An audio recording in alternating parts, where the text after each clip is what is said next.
Hello, I'm Kurt Lidke, Executive Director of Klamath Film, and you just watched High School Reflections 2019, one of our Southern Short selections for the 2020 Klamath Independent Film Festival. Joining us now to discuss this heartfelt look at teens is the director of the film, Abram Katz. Thank you so much for joining us. We really appreciate it. Thanks, Kurt. So, at what school was this film shot? Ashland High School, and it's part of the alternative education division called Thoreau and Catalyst. They have an actual separate building that we shot in. So, you teach this class and you filmed for it. Is this the first time you have turned your class into a film project? Yeah, it really is. I wanted to document the experience so we could share what we're doing in these partnership programs with public schools. A lot of the parents are curious, what's going on? Why is my son or daughter come home and all lit up and happy? Like, what are you doing to them? And we really are creating a safe environment for authentic expression, similar to what I said in the intro. That's what this is all about. My parents were both school teachers, so this project hits really close to home for me. And I find it remarkable the way that you're able to get young adults to be so open and honest with something that is going to be so public when normally getting teachers or getting teenagers to talk about feelings is like herding cats. It does not work. So is that the sign of a good teacher or a good filmmaker, or how much crossover is there in the skill sets between teaching and filmmaking? Um, you've heard the term, it takes a village.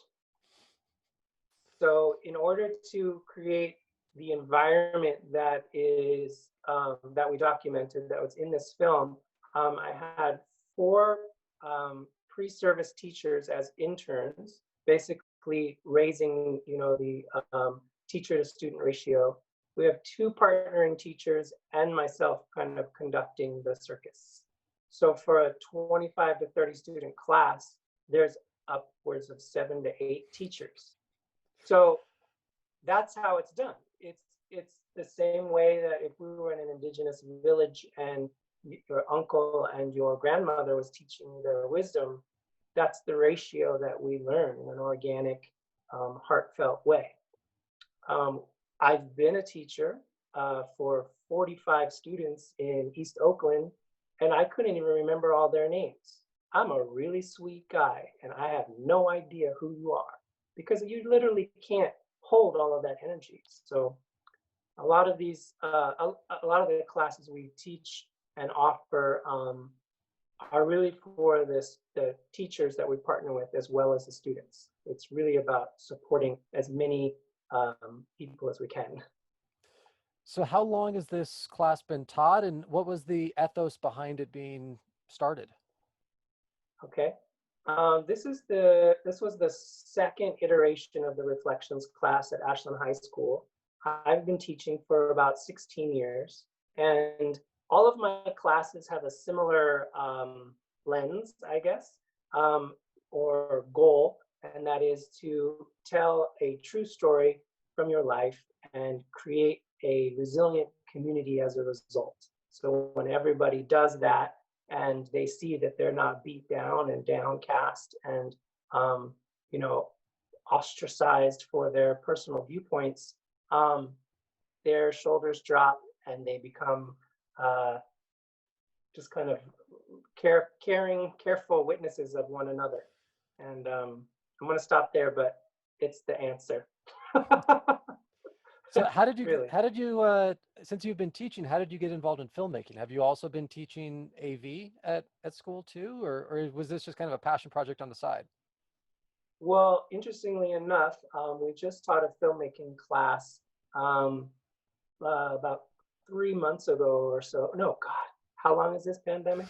6 months ago. Jeez. Anyways, and that was my first filmmaking class that I've taught. I just entered into the world of filmmaking about a year and a half ago. I had an artist in residency of sorts, basically worked with a film company for about a year and picked up a lot of tricks and just kind of basically ignited my passion for the medium, seeing how powerful it is. And again, uh, I'm a little particular. There's a lot of film out there. I'm gonna get my. There's a lot of stuff out there that I don't want to watch, and it's the same thing as these students. There's a lot of classes out there that they don't want to take. Well, your film has so much emotion and authenticity and honesty to it. And I'm sure you got lots of great responses from kids that were involved in it, but inevitably in the filmmaking process, things get cut. So were there any really powerful statements from kids that you wanted to keep in, but just for the coherency of the story, like, oh man, I got to Mm, cut that, but that's just, it's heartbreaking to cut. So mhm. anything that really stuck out to you that didn't make the final film? There were, out of about 30 students, there were two that just didn't want to be filmed. Of course, we respect that. And then there was a couple more that said, I don't feel brave enough. I support my peers to, share their truth with the world, and I'm feeling a little small right now. So, of course, you let me know if there's something that you would like to not appear in the film. Um, in response to your question, did things get cut? There was a couple things that did just because we filmed them a little funky, but not because any of the students' performances lacked, and not because any of the students decided they didn't want to be filmed. So those two students who said, I'm feeling rather meek, by the end said, get out of my way. I have something to share. And like, if I cry on a film, like, can some of my friends hold me afterwards? And the resiliency and the I was gonna say adaptability, but like when people see that there's a new way of being, which is very basic, just not smashing on each other, not taking power away from one another for our own personal gain.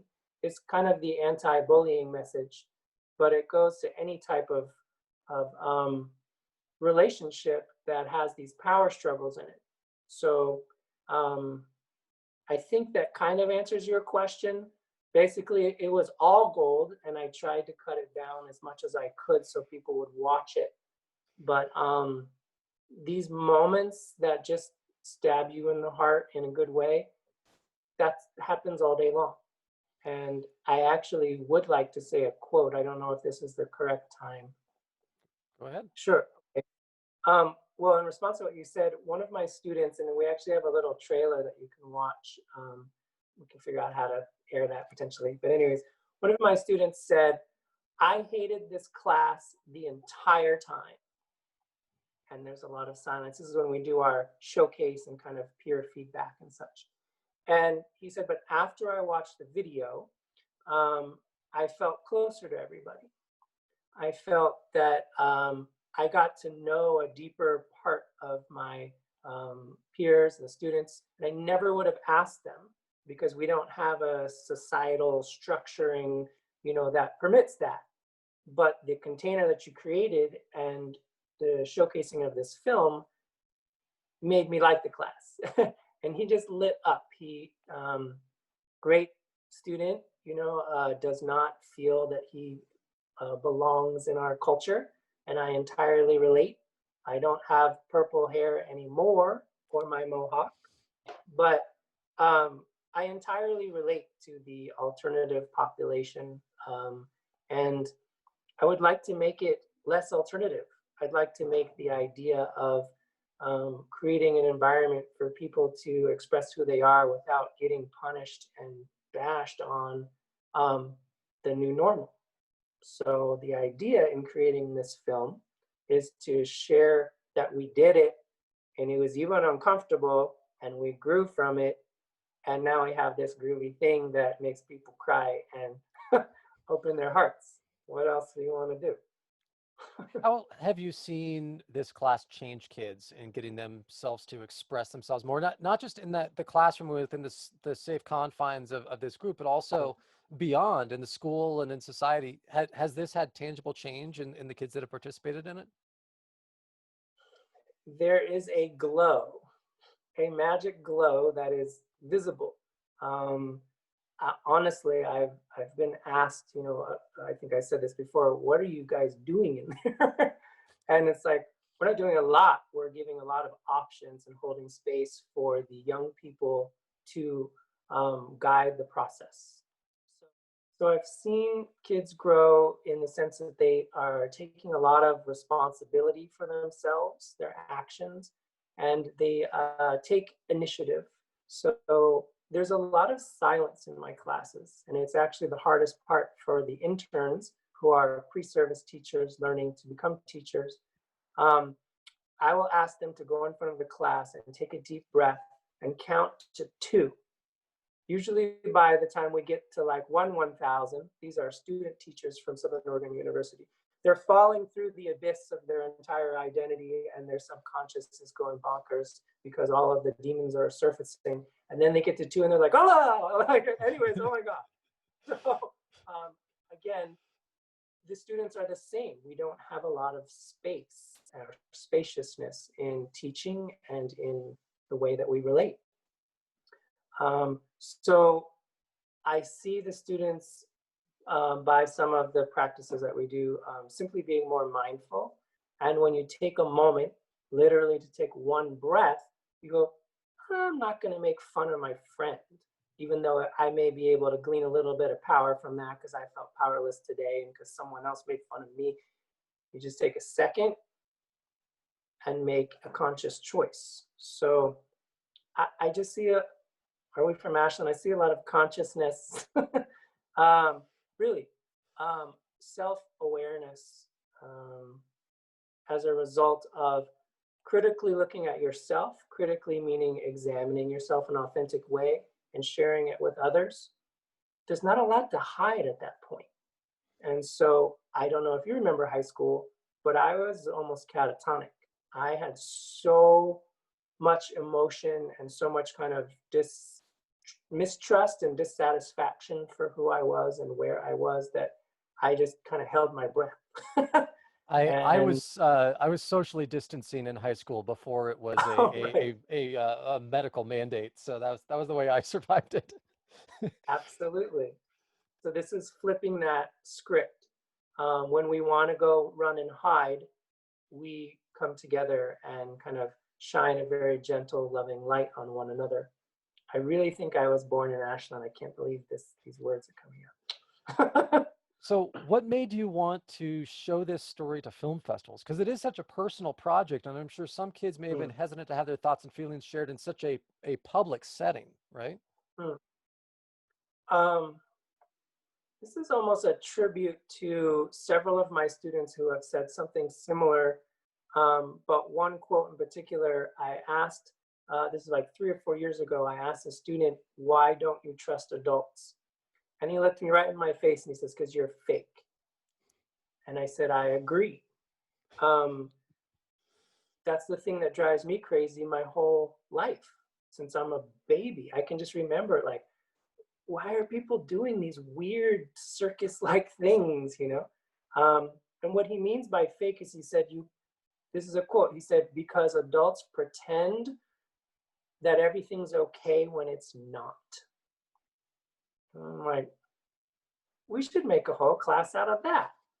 So that's really what the why behind this class is, and this film, which again, it's really more about the process of the student work than the film itself, which the class is about getting real, and the film is really just what happens. There's no fabrication, you know. Um, So what do you hope that people get from your film? I hope that they are able to see that this is possible, that young people and adults and educators and anyone, all walks of life, can come together when there's the right type of environment, just like the type of soil that you plant something in, and they can grow into their most beautiful selves, whoever they're meant to be. Um, I want them to see that it's not as scary as we think. and I'm talking about young people and adults. So most of the parents say this class is something I wish I had. I've never had a space like this. I'm 50 years old and no one's ever asked me how I feel, and really kind of taken time to listen. So I hope people feel the emotion, and I hope that they're able to feel okay with feeling it. Does that make sense? Because Absolutely. that's that's what this class and this film is about. It's like, here's some humanoids in a room together doing their thing, and now it's over. And dig it. That's, I think, what really connected with our judges, and hopefully that's what Oh, audiences will connect with as well. So thank you okay. very much, Abram. And in addition to being available online all weekend through Eventive, people can catch High School Reflections 2019 in person at the Ross Ragland Theater here in Klamath Falls on Sunday, September 20th at 6:15 p.m. for the 8th Annual Klamath Independent Film Festival. Abram, thank you so much for this class, and thank you for the film. Thank you, Kurt. I'm looking forward to more. This was just the beginning.